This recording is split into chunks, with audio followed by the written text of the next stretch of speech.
आज एक कहानी लेकर आए हैं जिसका शीर्षक है भगवान आज भी आते हैं। बहुत साल पहले की बात है। एक आलसी लेकिन भोला भाला युवक था आनंद। दिन भर कोई काम नहीं करता, बस खाता ही रहता और सोए रहता। घर वालों ने कहा, चले जाओ, निकल जाओ घर से। कोई काम धाम करते नहीं हो, बस पड़े रहते हो। वह घर से निकलकर यूं ही भटकते हुए एक आश्रम पहुंचा। वहां उसने देखा कि एक गुरुजी हैं।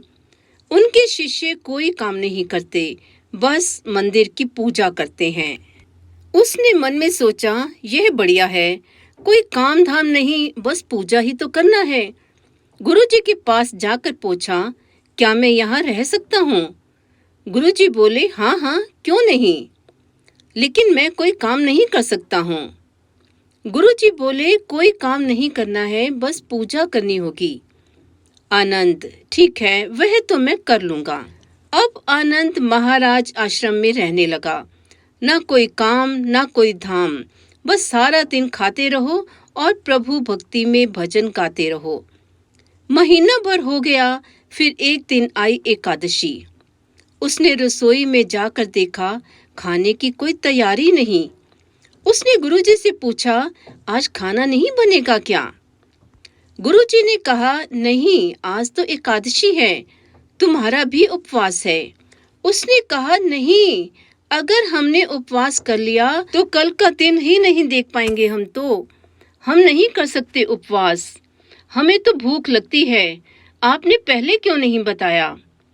गुरुजी ने कहा, ठीक है, तुम ना करो उपवास, पर खाना भी तुम्हारे लिए कोई और नहीं बनाएगा, तुम खुद बना लो, मरता क्या ना करता। गया रसोई में। गुरुजी फिर आए। देखो, अगर तुम खाना बना लो तो राम जी को भोग जरूर लगा लेना, और नदी के उस पार जाकर बना लो रसोई। ठीक है। लकड़ी, आटा, तेल, घी, सब्जी लेकर आनंद महाराज चले गए। जैसा तैसा खाना भी बनाया। खाने लगा तो याद आया, गुरुजी ने कहा था कि राम जी को भोग लगाना है। लगा भजन गाने, आओ मेरे राम जी, भोग लगाओ जी। प्रभु राम आइए, श्री राम आइए, मेरे भोजन का भोग लगाइए। कोई न आया तो बेचैन हो गया कि यहाँ तो भूख लग रही है और राम जी आ ही नहीं रहे। भोला मानस जानता नहीं था कि प्रभु साक्षात तो आएंगे नहीं, पर गुरु जी की बात मानना जरूरी था। फिर उसने कहा, देखो प्रभु राम जी, मैं समझ गया कि आप क्यों नहीं आ रहे हैं। मैंने रूखा सूखा बनाया है और आपको तरमाल खाने की आदत है, इसलिए नहीं आ रहे हैं। तो सुनो प्रभु, आज वहाँ भी कुछ नहीं बना है। सबको एकादशी है, खाना हो तो यह भोग ही खा लो। श्री राम अपने भक्त की सरलता पर बड़े मुस्कुराए और माता सीता के साथ प्रकट हो गए। भक्त असमंजस में थे। गुरुजी ने तो कहा था कि राम जी आएंगे, पर यहाँ तो माता सीता भी आई हैं, और मैंने तो भोजन बस 2 लोगों का ही बनाया है। चलो, कोई बात नहीं, आज इन्हें ही खिला देते हैं। बोला, प्रभु मैं भूखा रह गया, लेकिन मुझे आप दोनों को देखकर बड़ा अच्छा लग रहा है। लेकिन अगली एकादशी पर ऐसा ना करना, पहले बता देना कि कितने जने आ रहे हो, और हाँ, थोड़ा जल्दी आ जाना। राम जी उसकी बात पर बड़े मुद्रित हुए। प्रसाद ग्रहण कर के चले गए। अगली एकादशी तक यह भोला मानुस सब भूल गया।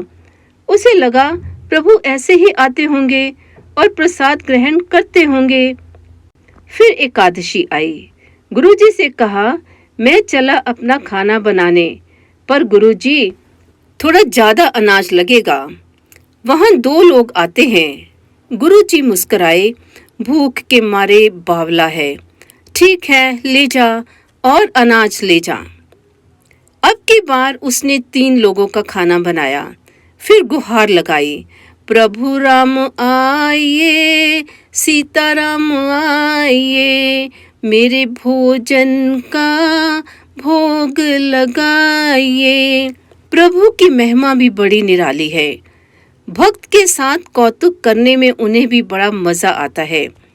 इस बार वे अपने भाई लक्ष्मण, भरत शत्रुघ्न और हनुमान जी को लेकर आ गए। भक्त को चक्कर आ गई। यह क्या हुआ? एक का भोजन बनाया तो दो आ गए। आज दो का खाना ज्यादा बनाया तो पूरा खानदान ही आ गया। लगता है आज भी भूखा ही रहना पड़ेगा। सबको भोजन लगाया और बैठे बैठे देखता रहा। अनजाने में उसकी भी एकादशी हो गई। फिर अगली एकादशी आने से पहले गुरुजी से कहा, गुरुजी, ये आपके प्रभु राम जी अकेले क्यों नहीं आते? हर बार कितने सारे लोगों को ले आते हैं। इस बार अनाज ज्यादा लगेगा। गुरुजी को लगा कहीं यह अनाज बेचता तो नहीं है, देखना पड़ेगा जाकर। भंडार में कहा, इसे जितना अनाज चाहिए दे दो, और छुपकर उसे देखने चल पड़े। इस बार आनंद ने सोचा, खाना पहले नहीं बनाऊंगा, पता नहीं कितने लोग आ जाएं। पहले बुला लेता हूँ, फिर बनाता हूँ।